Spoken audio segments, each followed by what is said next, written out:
추심 비용 청구 한도는 법에서 정한 범위 내에서만 인정됩니다.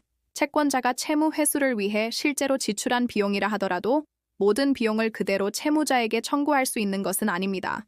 법적으로 인정되는 비용은 소송 진행에 필요한 인지대, 송달료, 집행 비용과 같이 법원 절차에 직접적으로 필요한 항목들입니다.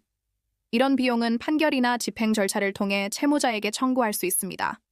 실제 상담을 진행하다 보면 채권자가 변호사 비용이나 추심 대행 수수료까지 모두 채무자에게 청구할 수 있다고 생각하는 경우가 많습니다.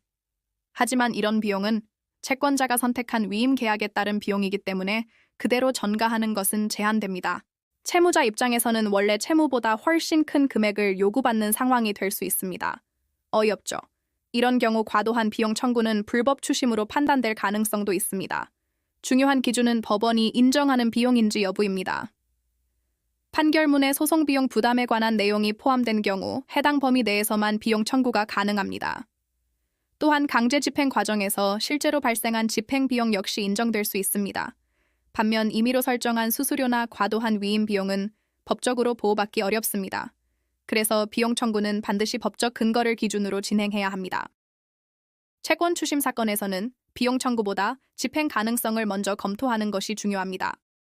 비용을 많이 지출하더라도 실제 회수가 이루어지지 않으면 실질적인 의미가 없기 때문입니다.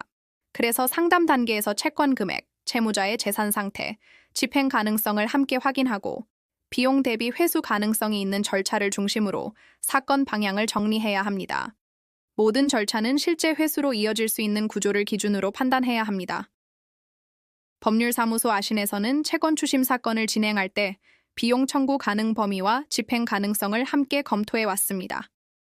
단순히 소송을 진행하는 것이 아니라 실제 회수와 비용 부담 구조까지 함께 고려해 사건을 준비해 왔습니다.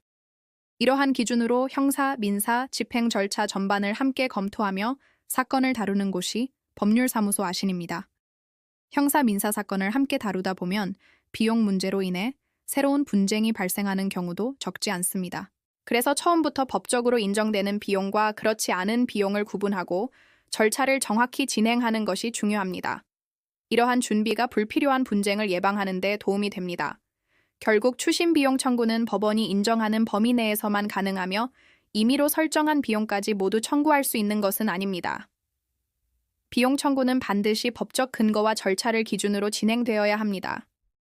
변호사 상담이 필요한 경우에는 본 영상의 설명글을 참고하시기 바랍니다. 구독과 좋아요는 보다 꼼꼼한 법률 상담에 도움이 됩니다.